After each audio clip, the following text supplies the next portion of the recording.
like to invite Shri Tejendra Khanna Sahab to deliver Mentor's address. Sir has been a part of all our editions ever since it has started.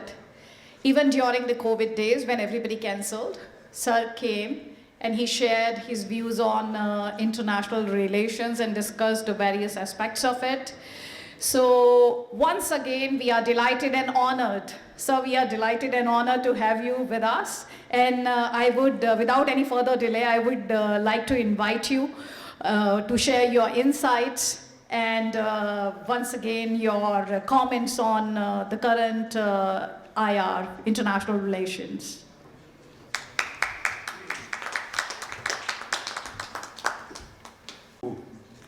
Abhinav Pandya ji and the Usanas Foundation for giving me this opportunity to attend this particular fourth session of the multilateral geopolitical dialogue. Let me say that I would divide the whole discussion in terms of my perception into two areas. One, India's relations with the rest of the world, and two, India's relations within the country itself. In terms of the security risks which are involved and conflict possibilities, obviously, as even the ambassador of Bangladesh was very correctly pointing out,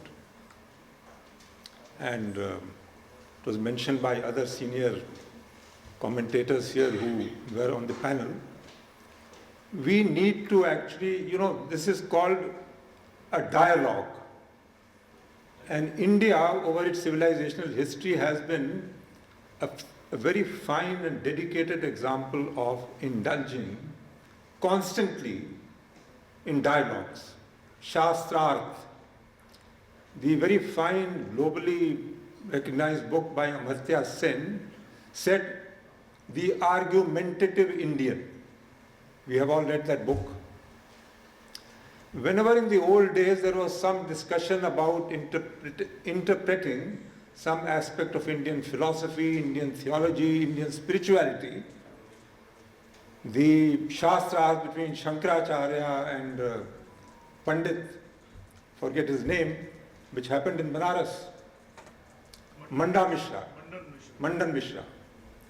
Shastras, constant dialogue.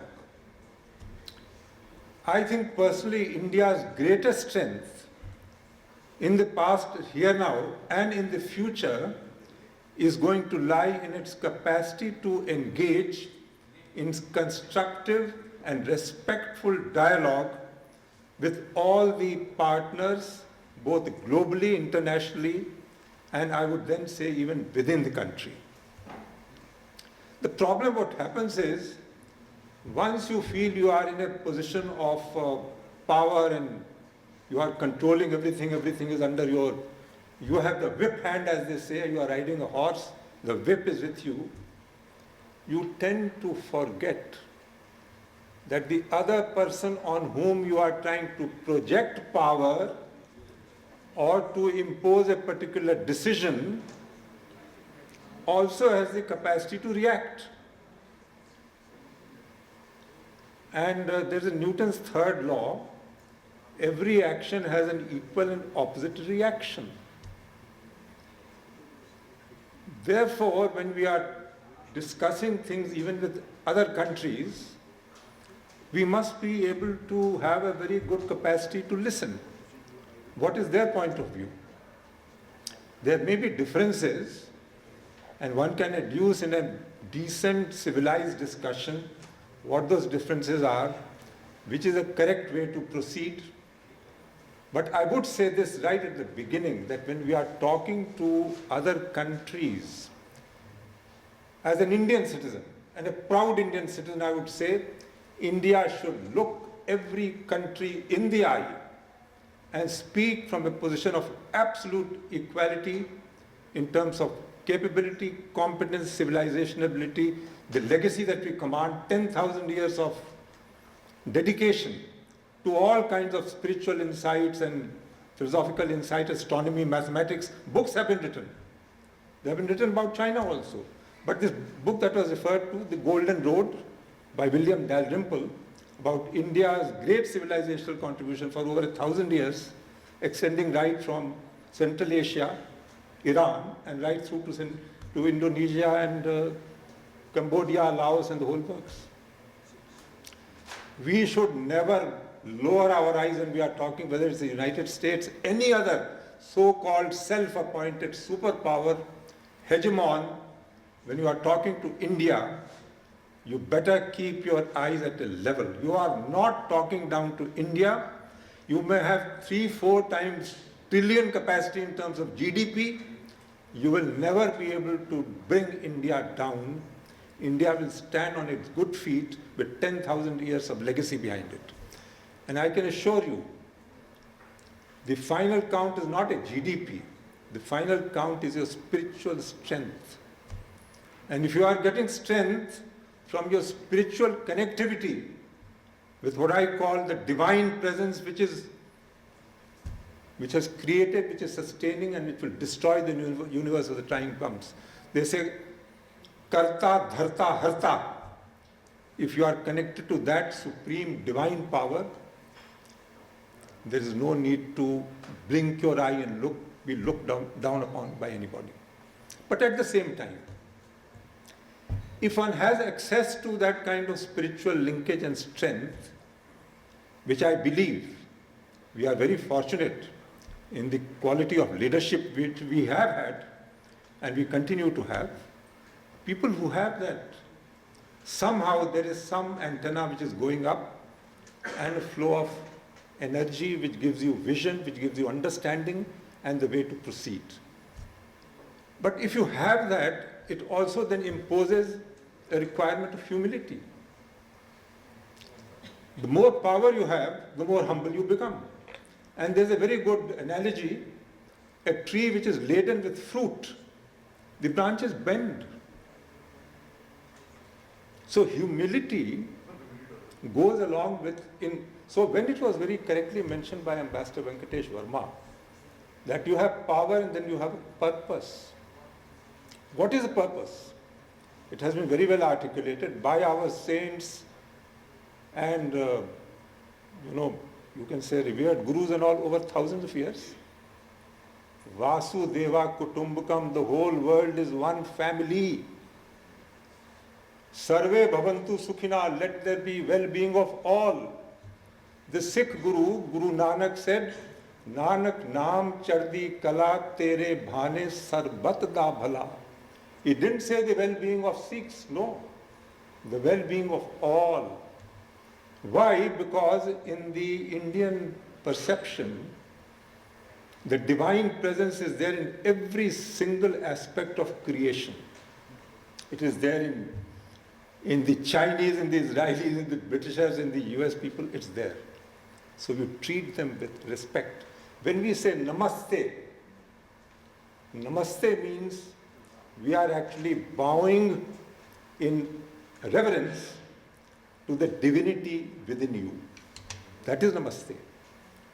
Hen hao, ni hao, hello. Zdravstvuyte, willkommen, bienvenue. Why are we saying these things? To show respect.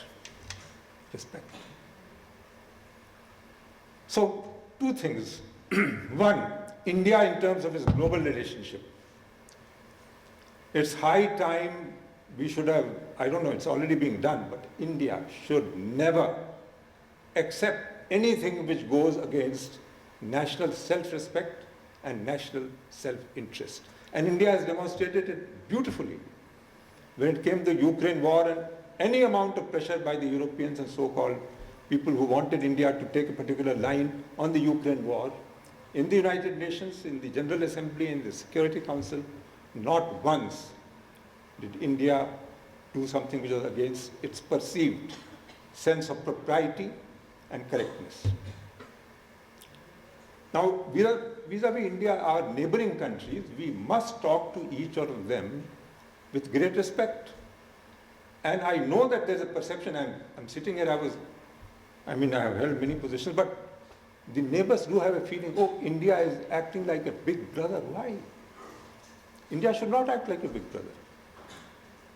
Talk to them with humility, with love. Love is the biggest thing which can conquer and actually bring up better relationships. Whether it's Bangladesh, whether it's Nepal or Bhutan or Maldives or anything, talk to them. Why is India today able to, even with limited resources, we have a very great goodwill in Africa? Because India has convinced them that we are not a colonial power which want to extract all your resources. We want to come and help you to set up small-scale industry, to be able to use your resources, create employment, create jobs, create factories. You have the I-Tech program of the Foreign Ministry, Indian Technical Cooperation Program. It does very well. Small scale, but the message goes. Here are people who genuinely want to help us. Brothers. Then coming to within the country, India is a multi-religious country, and so most of the countries today, because of global transportation and people are going across each other's countries' borders, countries are multi-religious.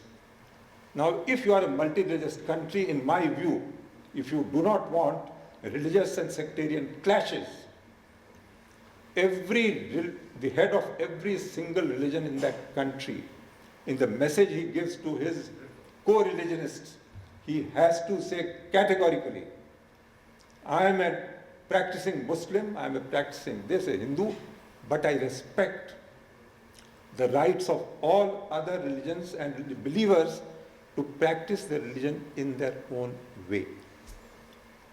That commitment has to go through.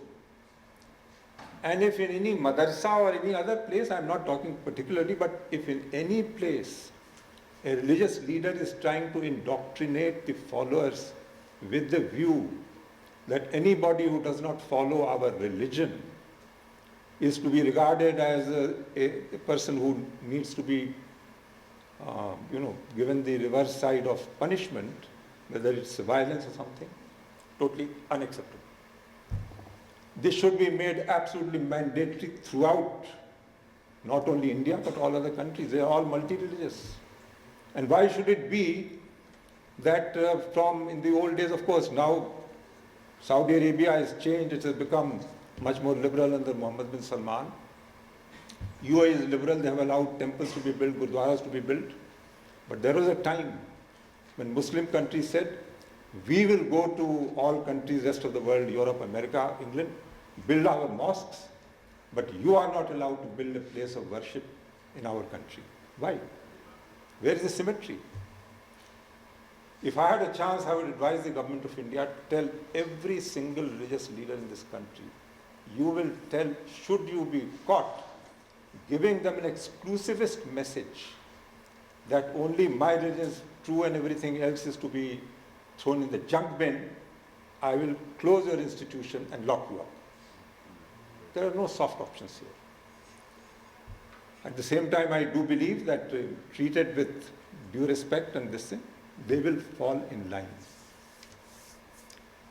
So there's an external dimension to this. Here we talk about Islamic radicalization and terror attacks and IS state and lone wolf attacks and everything.